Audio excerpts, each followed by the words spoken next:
even close to the independence that Iran had. But it's been slowed down, and now when they cut the oil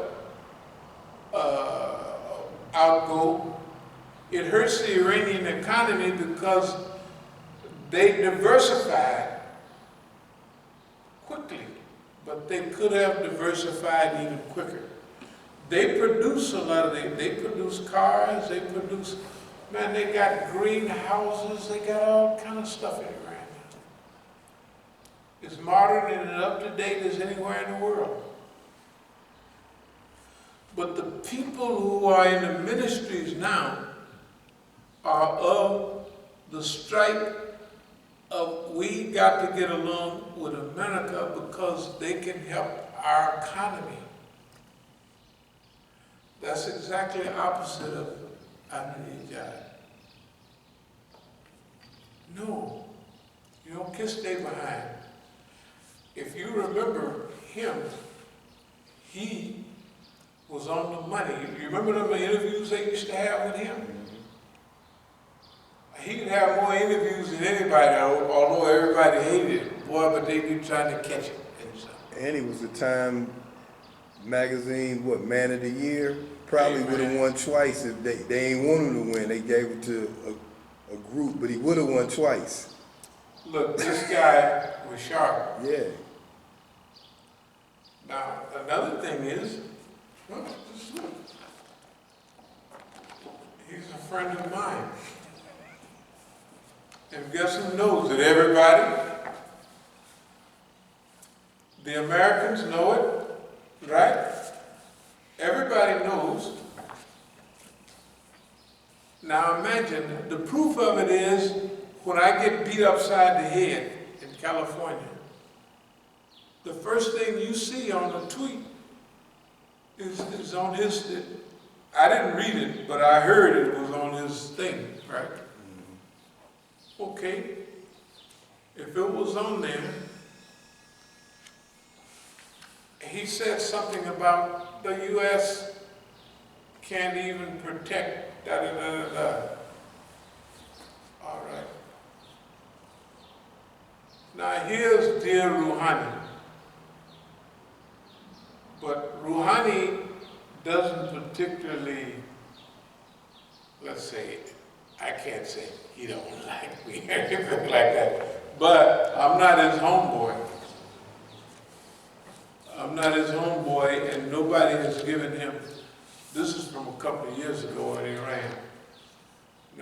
I have to tell you this. This is in his office. He has a big compound because ex-presidents, they keep them, they're part of the Expediency Council. They don't waste their politicians, whatever they gain in knowledge, because remember the revolution is only 40 years old, so they're building a deep political structure of people who have experience. So when you become president, you gain tons of experience. So they don't just throw you out and you go to retirement. They put you on a console, they put you in charge or something. You have a whole compound and you have a big budget. So I'm at his office and I'm trying to figure out a point.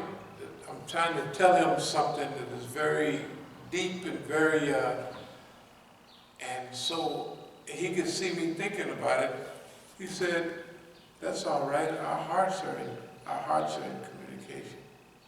I could have got up, left then, shook his hand, and went on about my business. I had never heard that from no politician, no public official, that's okay, our hearts are in communication. Hey man.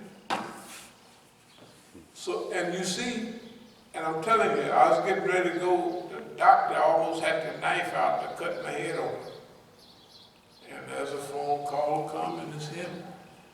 And the person that's translating for him says, the president wants to say about your operation, that he hopes that da-da-da-da-da. Now just imagine who's listening to all that, because it comes from overseas. right? And if the FBI, CIA, and all these people are as good as what they say, they have to know everything going on. They gotta know everything. If they don't, if they miss one point, and plus when I go over there, this has something to do with a different subject, but it's kind of like, I'll explain later. Tafweed and Rida. Remember Tafweed, you turn your affairs over to, okay. The last 8 or 9 years, maybe even 10 years, when I go to Iran, before I used to didn't take notebooks and everything, because I knew they was going to read it. But a few years ago, I started taking stacks of notebooks with real notes. And I would take my phone with me, and they would take everything off my phone. My phone would be low when I come back, when it comes back from them, you would have 74 points, 74 or something. Like it's been plugged in. When I bring it back from Iran, it has 16, it'd be about done. So I brought all of that. That's Tafweed. That means that, no, it's since 2001, since 2002 or 3, I've been taking it. Because I remember one of the agents was going through my stuff, and in the notebook from 2002, I had both of my notes 2002, because it was right after the thing we had here. I had something written like, join the NRA, and so he asked me, are you guys members of the NRA? I had written it in the book. Be very careful to make sure we in conformity with all state laws, we have As-Sabiqun, because remember we had a guideline that everybody should own a pistol, a rifle, and a shotgun. Okay, not for DC, but all those people, and they did everywhere else. That was not under mine, that was Abdul-Malik hitting that stuff. But I said, they're trying to get us with violence. So I had in my notebook, and this police read it, he said, be very cautious about state laws in relation to firearms because of the danger of sabotage, infiltration, and being set up. But also, I had real stuff in there. I had that real stuff because that's Tafweed. Tafweed is when you turn your whole life and actions over to Allah. That was the first stage of big time Tafweed. We've been doing it all along. But that was the middle stage of Tafweed. And I would call the last 2 years top of the line, Tafweed. That means you don't actually do things that are basically normal, nor do you depend on your plans only. You do some other things, and that's what those books and what have you, phones are about. So they would know exactly what I'm writing and thinking. That knowledge would cause them to act. Now, I have to have confidence and trust in Allah. Because a lot of things you're saying at different times, technically Allah is directing you to say that. Because later on, sometimes you flip and head somewhere else. And it gets to be kind of regular sometimes. So that way, that means that Allah is directing your thing. You doing your regular human stuff. Strategic management and all of that. But you gotta realize where we're headed. We don't have nowhere near. I was looking at some of the notes an hour ago. Just the notes. It's a whole step. You can't, the mind cannot hold all that stuff at the same time. But neither can the government. The government can get so much stuff that they become overloaded. Proof of that is, and at a certain time in history, they start messing up bad. Look at the United States policy. They was talking about this morning on TV. The German ambassador or so-and-so went over, the German foreign minister went to Iran, which he did last week, and they was talking. He said, and they were talking about replacing U.S. currency with this new, they're going to try to help Iran on this slick. In order to do that, they got to stop using U.S. currency. China, Russia, and a couple of more are talking about what? Replacing the U.S. currency as the standard, like the British pound used to be the standard, right? Replacing it. When that happens, is so many things start to fall apart in the American economy.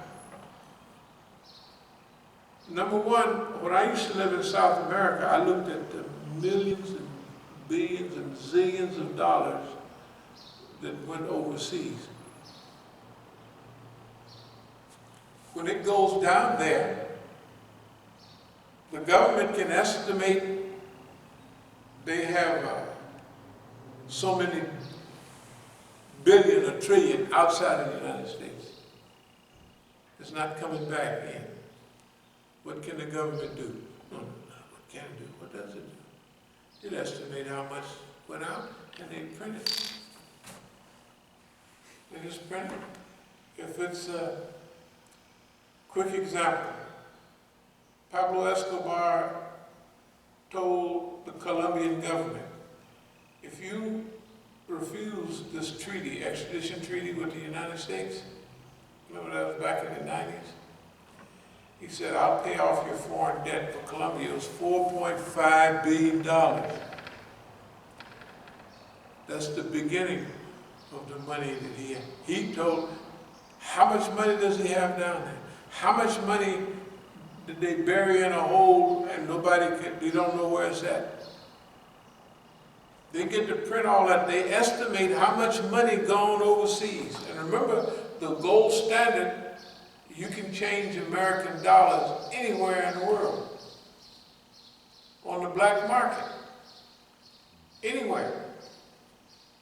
There ain't no black market dollars. Dollars is dollars.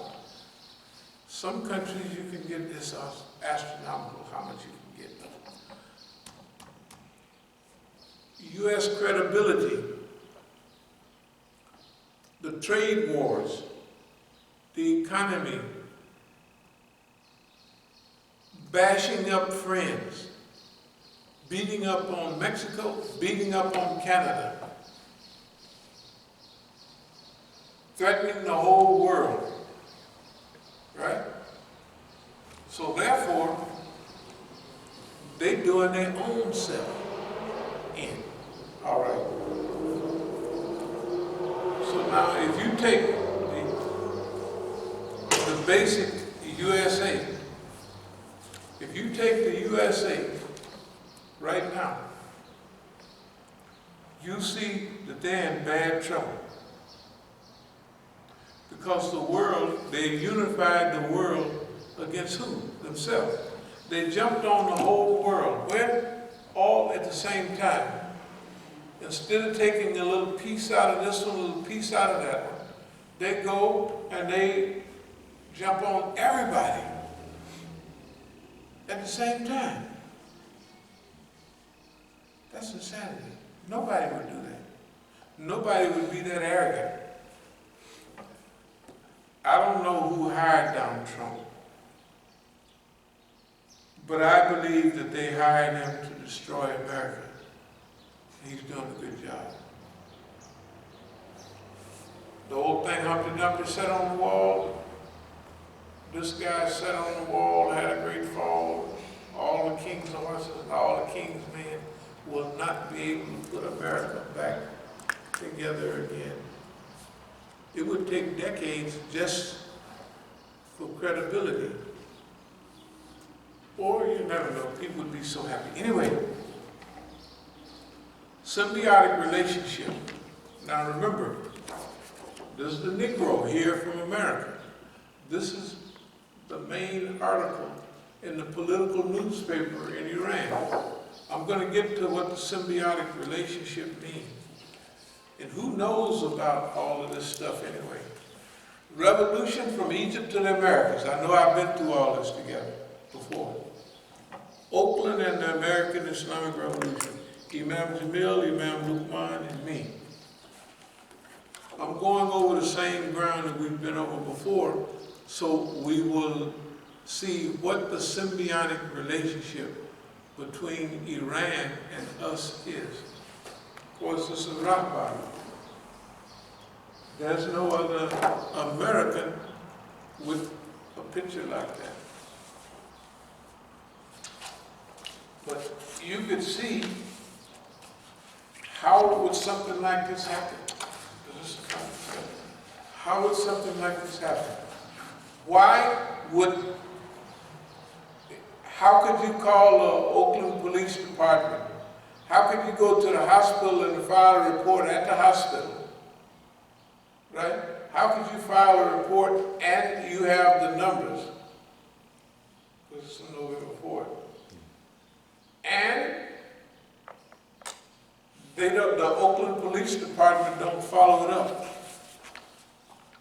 They don't follow it up. And how in the world can the FBI come by here last month, a month before last, and mention these? Like they're officers of the court. If they know of a crime, they have to do something about that, right? So if the FBI knows this happened and they advise me, maybe to get me out there quicker, thinking I would take the opposite thing or not go at all, whatever it is, why are they advising me, you shouldn't go out there, you should do good work here? That's what they're telling me. That's what the FBI said. We're going to have an answer. Why do you come here, right, and you know what the Oakland Police Department has done? Clearly, they know what the Oakland Police Department have done. They know who the people are that did it.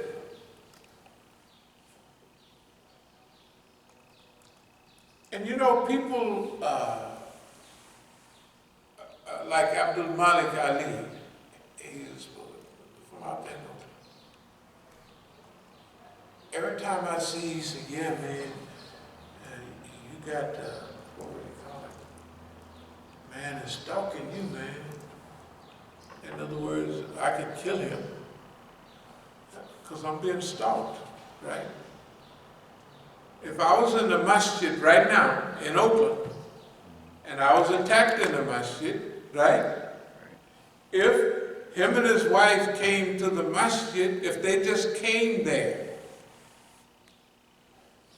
I would be free. I wouldn't do it because we're having spiritual jihad. But what we're doing right now is spiritual jihad. Right now, we're going to ask all the questions, or many of the questions that's needed to be asked about Oakland, about California, before we go there.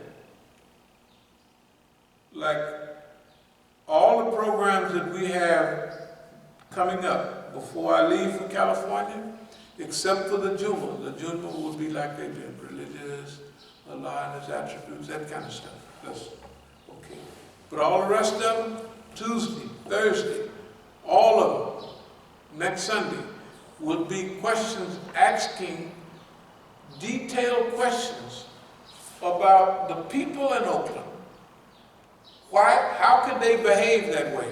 And we'll ask even a few about here, because there's there's a symbiotic relationship between Oakland and there. There's a relationship between, you gotta think about our centers, UCLA, headquarters in LA, San Diego, Sacramento, right? What happened in Denver? Not to mention Seattle, down. What happened to all of those centers? Where did the people come from and where did they go? What right did they have? What right do people have to come and sit around our community and get active and then pack up and leave? When they get ready, when the whistle is blown, everybody gets up and leaves. That's not something where, oh man, that happened. No, that's something that happened umpteen times. It's done happen here and it's done happen there, and it's forecastable, it's predictable. We've had, I don't know how many groups here. Little lady from Texas, the little black-looking fella that supposedly married a Somali or something. All them little people, you remember them? We didn't have it. I'm not going to mention everybody that was here, but we done had tons of them. We done had Rashid, who was leading Skiskittle Hum and all of them. I used to call them Skiskittle Hum because, you know, you're supposed to say, Rabbana Laka Hum. And them Negroes were saying, best I could hear it is Skiskittle Hum. That's why I call them Skiskittle Hum, because they wasn't saying Rabbana Laka Hum. You know, when you're in, I can just hear a little bit. I said, them niggas are saying Skiskittle Hum. Therefore, they don't know anything about no Islam. They just don't know. And then when they recycle people, they cycle people in, they recycle them out. Right now, if they're recycling somebody out, for instance, if I say that somebody is being recycled out under the